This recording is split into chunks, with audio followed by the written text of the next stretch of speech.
नमस्कार दोस्तों, हरे कृष्णा, राधे राधे। कैसे हैं आप सब लोग। कार्तिक महीने की बहुत सारी शुभकामनाएं। दोस्तों, कार्तिक की महीना ऐसा एक महीना है जिसमें हम छोटा सा भी कुछ काम कर लेना, उसका 1000 गुना फल हमें मिलता है। और शालिग्राम जी की सबसे प्रिय महीना आप कह सकते हैं, भगवान श्री विष्णु जी की सबसे प्रिय महीना। और सुबह सुबह अगर कोई शालिग्राम जी की सेवा पूजा कर सकते हैं माता तुलसी की छांव पर, तो उसकी जो फल मिलता है ना, वो तो अनंत गुना फल मिल जाती है। पूजा आपको कब करनी है, तो देखिए, सुबह सुबह का समय है, जब एकदम सुबह होता है आसमान में तभी भी चांद दिखते हैं, तारों की छाँव रहता है और सूर्य भगवान तभी भी नहीं आते। कुछ इस समय आपको पूजन शुरू करनी है। मैं थोड़ी सी और पहले शुरू करती हूँ, लेकिन वीडियो बनाने के लिए थोड़ा सा लाइट का प्रयोजन होता ही है, नहीं तो वीडियो बिल्कुल आती ही नहीं है। तो आप लोगों को मैं क्या दिखाऊंगी, तो इसीलिए ये देखो, बहुत प्यारा सा चांद दिखा रही हूँ। आप चांद देख लो सबसे पहले। और इसी समय मेरा स्नान आदि सब कुछ हो गया, नहाना धोना हो गया, मैंने थाली सजा लिया था। और अब दिखाती हूँ मैं मेरे माता तुलसी को। तो ये है मेरी माता तुलसी और ये है सामग्री। आप लोगों को पहले सारा सामग्री अच्छी तरह से समझा देती हूँ ताकि आपको सामग्री पता चले। और देखो, मेरे रिकॉर्डिंग के लिए मैंने वो भी रख के रखा है।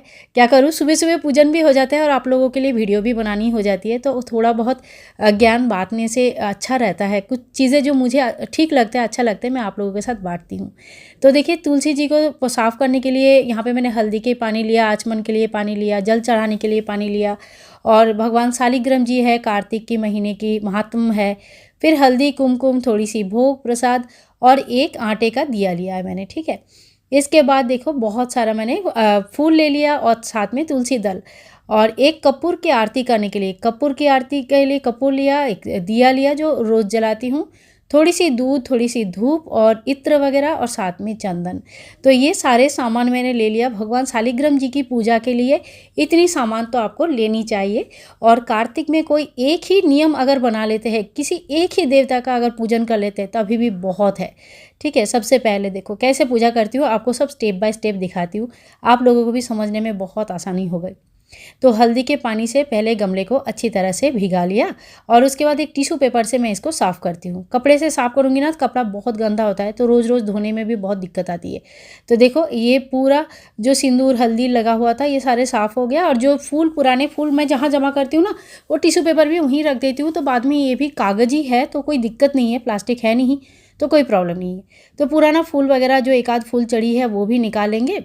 अब भगवान शालिग्राम जी का ये है तुलसी की माला जो हमेशा मैं रखती हूँ, और ये है तुलसी की मंजरी। अब ये जो मंजरी है, ये मैं किसी एक गमले में डाल देती हूँ, इसी में से पौधे निकल जाते हैं मेरे। तुलसी एक कोई पूछ रहे थे आप कि इतनी हरी भरी कैसे है, तो देखिए, यहाँ पे एक तुलसी नहीं है, बहुत सारी तुलसियाँ हैं। तो मैं इसी तरह से बीज यहाँ पे डाल देती हूँ, तो उसमें से तुलसियाँ आती रहती है, तो हमेशा हरा भरा रहता है। इसके बाद देखिए, भगवान शालिग्राम जी को तुलसी की छाँव में बैठाया है। माता तुलसी और शालिग्राम जी का एकत्रित स्नान कराएंगे। तो सबसे पहले शालिग्राम जी को स्नान कराया और उसके बाद माता तुलसी को स्नान करवाया। तो सबसे पहले हम जल से सींचेंगे, क्योंकि भगवान को सबसे पहले जल चढ़ाना चाहिए। और उसके बाद गाय का कच्चा दूध से आपको ज़रूर स्नान कराना चाहिए। तो ओम शालिग्राम शिलाय नमो नमः, ओम शालिग्राम शिलाय नमो नमः, ओम शालिग्राम शिलाय नमो नमः।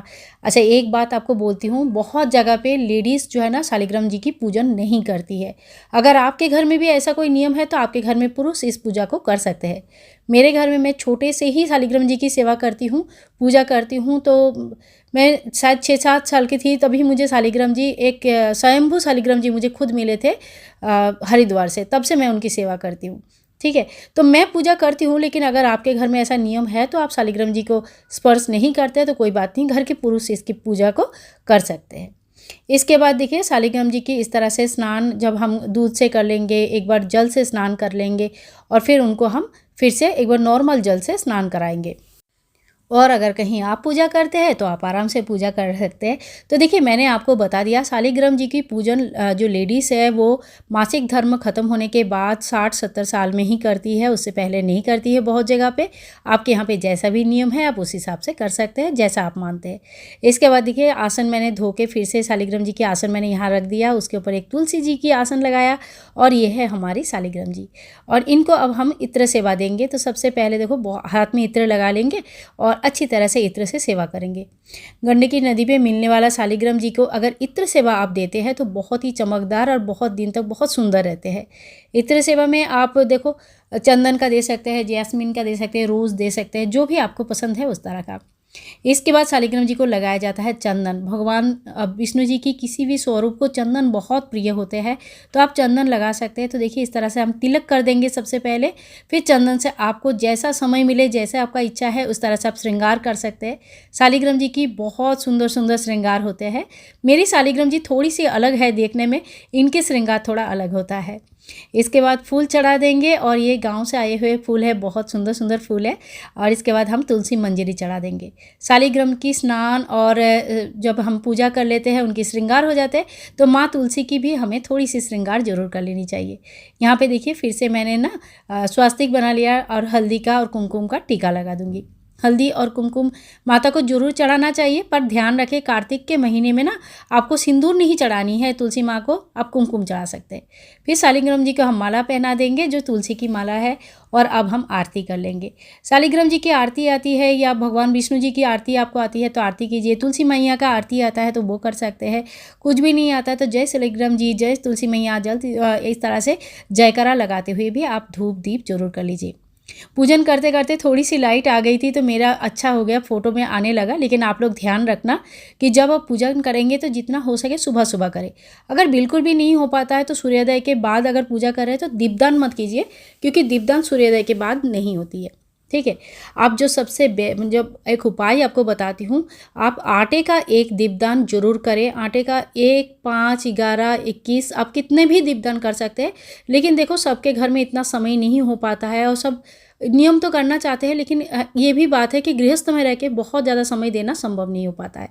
तो देखो मैं गुरुवार खाली करूँगी या कर रही हूँ, आप बोल सकते हैं।